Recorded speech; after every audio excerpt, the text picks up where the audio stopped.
And some of you put yourself in that situation time after time after time. You can run with the top producers, but yet you choose not to because you're celebrating too early. You think the work is done. We have to go back and do the things that got us there.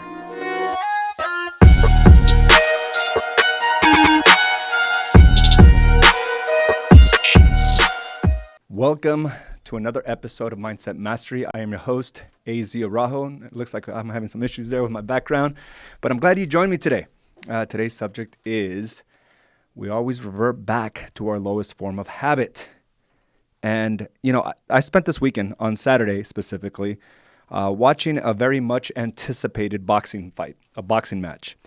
And it was between a couple of heavyweight fighters. First one is Anthony Joshua against Ruiz. And it was one of these things where there was a lot of anticipation for this because of what happened the first time around. The first time around, when Anthony Joshua, the three-time world champion, boxing champion, went up against Ruiz, it was considered one of the biggest upsets in boxing history. And here's the funny part about it. It gave Ruiz very little time to prepare for this. He was actually notified that it was going to be a fight on May 1st, and then they had their fight in June. And, there was this anticipation because Joshua was originally scheduled to face an undefeated WBA number 2 and number 3 ranked fighter, Jarrell Miller. And but he failed some drug tests, so they had to essentially just scramble to find someone to fight Joshua. And they couldn't cancel the show. The show must go on. They sold 17,000 tickets, and 10,000 of that was sold to other Brits, right? They were going to fly to America. It was going to be this big showing of showing the dominance of this particular fighter, Joshua. So they went in, and it was supposed to be an easy fight. Now, I got to look at it from Joshua's perspective, right? Here you are going to fight the number 2 fighter, and all of a sudden you're scrambling to find anyone to fill in his spot. So I don't think his head was all there. I don't think he was excited about the fight. He didn't really have anything to gain from this, but he had everything to lose. In retrospect, on the other hand, we look at Ruiz, he had everything to gain. He had everything to gain. This could change his life. It could change his legacy. And in fact, it did. He ended up knocking out Joshua, and it became one of the biggest upsets in boxing history, like I just mentioned. And people even considered it's like the Tyson versus Buster Douglas fight. Remember that? It was in that realm. They called him Rocky Balboa, right? Because he beat this foe like David and Goliath. He beat Goliath. And what happened from there is what distinguishes a winner from those that consistently just goes back to their lowest form of habit. At that point, Joshua knew what he did. He overlooked Ruiz, but he didn't doubt his efforts. Immediately after the fight, he says, nine times out of 10, I will beat him. He never doubted himself. He just overlooked him. It didn't mean he trained less. It didn't mean he didn't have the commitment. It didn't mean he didn't have the drive. He just overlooked him. Here you are going to fight number 2, and all of a sudden they replace him with Ruiz. And the way I see it, it's like preparing for this beautiful trip to Tahiti, and it gets canceled. And you have to end up at, in Tucson. It's just so different. It's hard to stay motivated for a trip you prepared for so many years, going to Tahiti, and all of a sudden you're in Tucson. Not to put down Tucson by any means. It's just the first city that popped into my head. Go ASU. So I can understand that. But, we all have to understand that there's great responsibility that comes with being a champion. And he overlooked that. So Joshua went back to the drawing board. From the moment he lost, he gathered his thoughts. He took the loss graciously.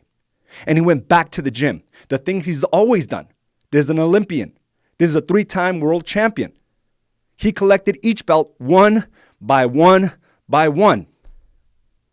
Ruiz, After one fight, got all 3 belts. After one fight, he hit his dream. He achieved his dream. He took an opportunity and went in there and got it. But with that, he let his lowest form of habit catch up. Let the party begin, right? For months after the fight, he traveled from city to city, country to country, going on these interviews, going on, late night TV, doing interview after interview, buying things, houses, a Rolls Royce. And that's going to be important as I move on in this conversation. A Rolls Royce, right? So here you are barely being able to pay the bills to now having millions of dollars, being a 3-time world champion, right? By being the number 1 guy, all of a sudden you have 3 belts. Everyone wants your attention. And there's partying. Lots of it. Here we are, Joshua focused. He's like, what the hell just happened? My fault was I overlooked him. Ruiz perspective, I've arrived. What got me here will always get me there. Which we all know is not true. So here we are. Ruiz, Joshua 2. Ruiz, Joshua 2. This happened on Saturday. And again, Ruiz had an opportunity to create a legacy. Now, I want to be very clear here. I personally didn't think Ruiz had a chance to fight. But here's the difference, okay? There's nothing worse in failure is when you realize that you didn't put your 100% into it. Regret, right? There's nothing worse than regret. So here's the fight. Anthony Joshua comes in June at 247. And this fight, he comes in at 237. This dude is lean. He's focused. All right, he didn't drop all this weight. He doesn't have to. He's a heavyweight. He doesn't have to, go under this duress of losing weight. He doesn't have to. The reps throughout the months got him to 237. He didn't have to cut weight in order to make this. Typically in other fights, you have to cut 10, 15 pounds before you weigh in, depleting your body. This dude got lean through the reps, day after day, week after week, and month after month. He showed up like a beast. Ruiz, on the other hand, world champion, comes in at 280. I'm sorry, I thought I wrote it down. It was like 285 or something like that. 284 pounds. 284 pounds. That's 15 pounds heavier than when he weighed from the previous fight. 285. He's not a small guy.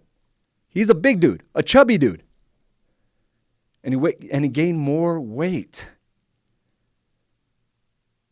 He was at 268 the fight before. He weighed 284 on this fight. Nearly 16 pounds, right? Or 15 pounds. And, you look at the two and you're like, what happened? Right? And he was confident. He thought he could go in there and do the same thing to Joshua that he did before. Not realizing Joshua wasn't less skilled than him. Joshua was just overlooked him. So Ruiz came in thinking, I'm going to do the same thing. Joshua came in, I'm going to make some changes. That's exactly what happened. Now, Ruiz is this is the biggest he's ever been. I think there was one fight before, back in when he first started his second fight, where he weighed just a little more. But he's typically supposed to be fighting somewhere around 245 to 255, according to his trainers. According to what he's weighed in previous fights, 245 to 255. So 284 was way above what he was used to. But he came in too confident. And it showed. He couldn't keep up with Joshua. Joshua was schooling him. It was an anticlimactic fight. You could tell it wasn't his best. You could tell like he wasn't prepared. And Joshua came in with the game plan, and he executed flawlessly. And he regained his belts.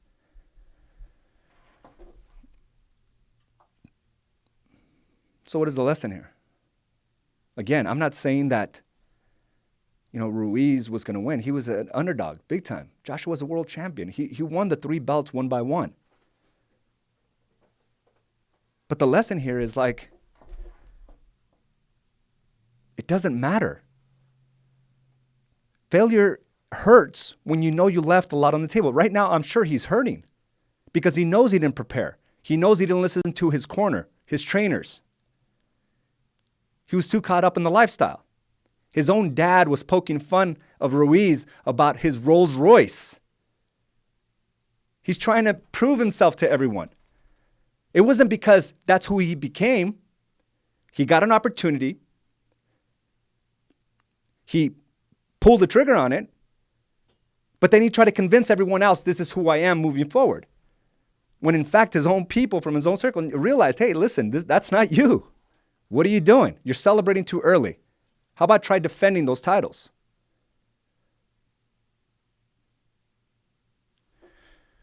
And just like that, Ruiz wanted a trilogy. He wants another fight. Let's run this back. I don't think he's going to get this opportunity again. Because the fight was so lopsided, he doesn't deserve the rematch. When you come in unprepared, you don't deserve the rewards.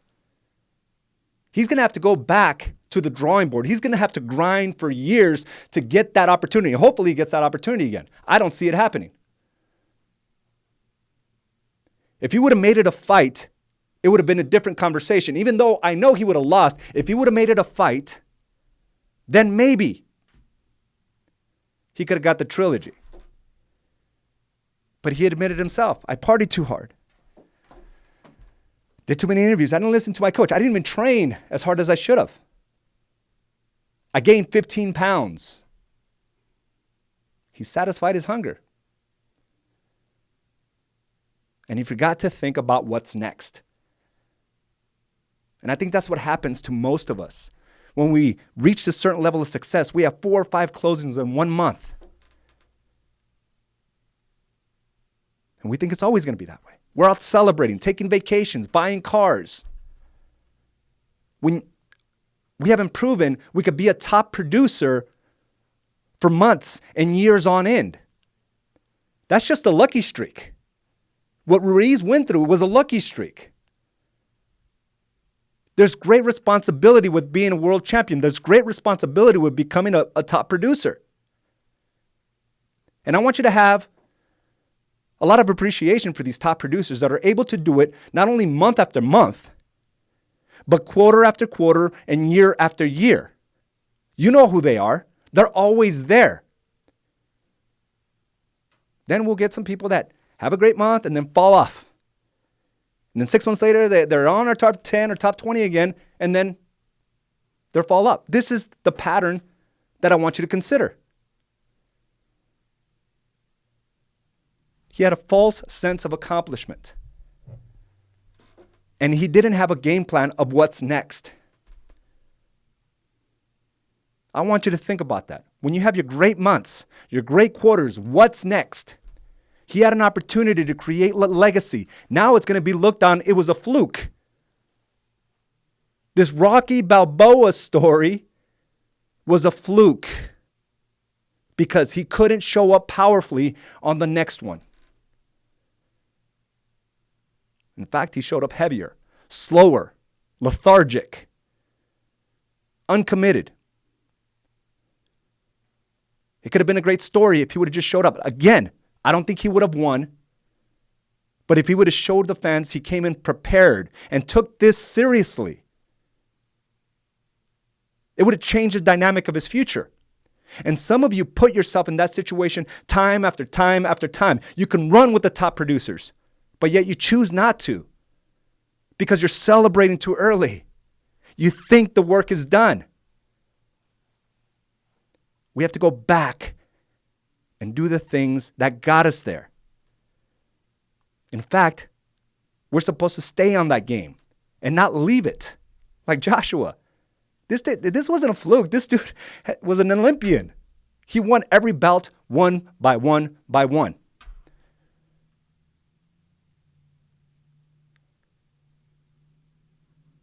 That's a great lesson, I think, for all of us to consider. But the worst thing you could do is have these regrets. The worst thing you can do is try to make changes when it's too late. I see this all the time. In marriages. Finally, one side gets fed up. Say, I'm done. And what does the other person try to do? They try to correct themselves. They try to show up powerfully. They try to do the things that they should have done all along. But it's too late.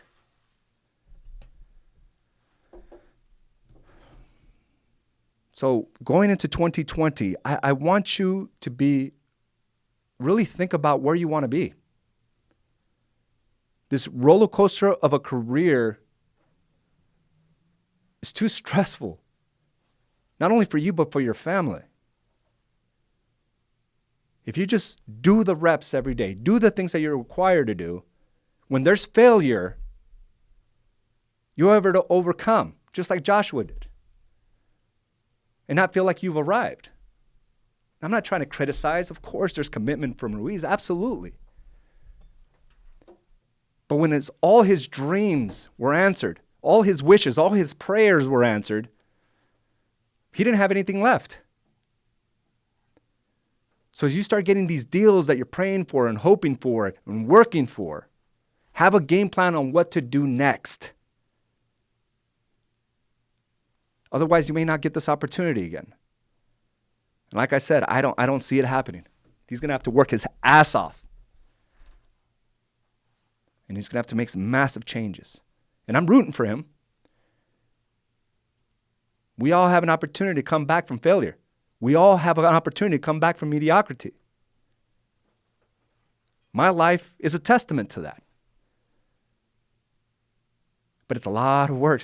6 years in the making for me, where I'm feeling, damn, I'm getting somewhere.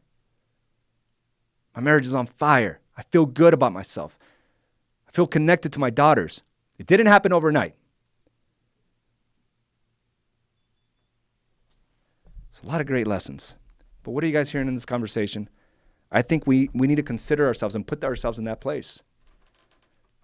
Stop thinking you've arrived. There's work to be done. And there's going to be those great opportunities, but it's what you do after. Because there's great responsibility with being a champion, with being a top producer. What will you do? Because each of you have demonstrated you can play at that level. But it's what you do afterwards that distinguishes you from being a top producer or not. What are you going to do about it? We can't enter into a new decade playing the same games we played before. I'm only a fraction of where I want to be. But there's some habits I have to break. And I have to stop reverting to my lowest form of habit. And I've done this before. And you've probably done it before. Maybe you stopped the drink and then started again. Quit going back to your lowest form of habit. Maybe you lost the weight and then gained it again. Quit going back to your lowest form of habit. What would happen if you just keep going? I have a great vision of where I'm going. Let's put our focus on that. Where are you going? And how will you handle defeat? How will you handle the opportunities?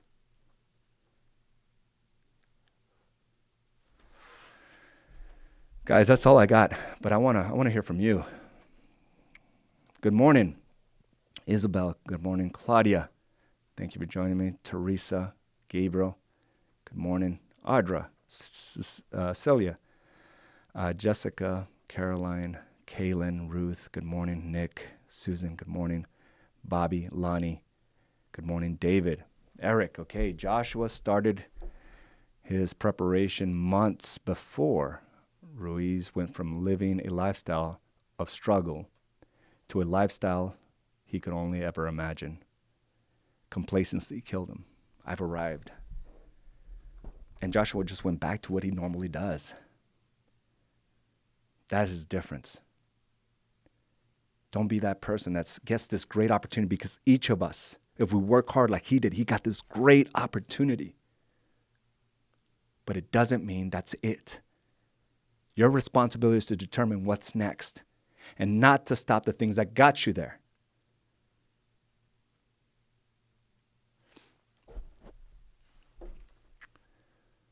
Joshua just went back to what he does. And he came back and reclaimed his championship belts because he's a champion. It was no accident. That's who he is. He's conditioned himself to be that person. Winning.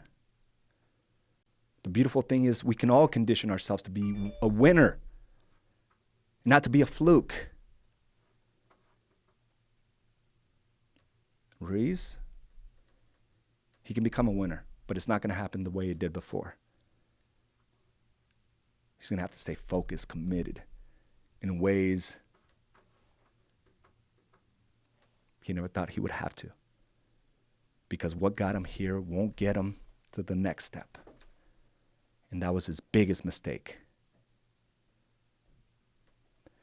Claudia, I personally need to evaluate my habits that start making changes, not just to be better. Sorry about all the gaps here. I said it's so far away. Okay, so I personally need to evaluate my habits and start making changes, not just for the better, not just to better my business, but myself. I do feel I'm on the right track. That's the key to this, is being able to identify when we're making these mistakes. I couldn't identify that. And I've told you my stories with alcohol and drinking. In 2008, I swore off alcohol. I swore it off after my DUI. Again, I'm thankful I didn't hurt anyone, kill anyone, mess up my future. I'm so thankful. But I was an idiot. There's no other way to put it out there, drinking and driving. I was an idiot. I swore it off because they almost cost me my career, my family. I swore it off. And then little by little, I allowed it to creep in. Little by little, I started just drinking a little bit more. Little by little, I saw the success again. And I thought it was okay to hey, you know what? This is whiskey. This is what a proper man does. He drinks some whiskey, some expensive stuff too. Top shelf. Give me that stuff. In fact, I'll have it in my office. And I started reverting back to that person that I was. The only thing that changed was I wasn't drinking. I wasn't driving, but I was definitely drinking. And it got bad again, really bad. Actually, it got worse than what I did before. I was going on these binges, traveling a week a month, trying to entertain my clients, right? Entertain asset managers, and I'm drinking my ass off from a person that swore it off because I went back to my lowest form of habit. I started seeing the success again, and I forgot the pains. I forgot what it takes to stay there. And some of you do that with food. Some of you do that with your business, with your marriage, with your kids. And it's about being able to stop it. From 2012 to now, 2013 to now, it's not even close to what it was. I'll have a drink every once in a while. I have to make sure that I want to be in that place, but never to a point where I'm obliterated like I used to be. One or two, if that. And I go months without it. And that is the difference. Great point, Claudia. Anything else? Gabriel, you have to prepare for the battle no matter the circumstances, or you will not win and be left disappointed. Sucks. Disappointments suck. But again, what happens when you win is what defines you. What happens after you win is what defines you. What happens after you lose, after you fail, is what defines you. Who will you be? That's the biggest difference of who I was to who I am today. How I come out after the wins and how I come out after the failures. Because I too ran into that cycle. I've arrived and let my entire business and marriage and everything in between go down the drain. because I was complacent, a false sense of arriving.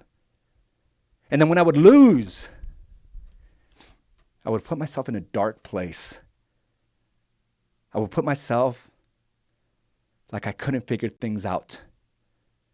A big baby for months at a time.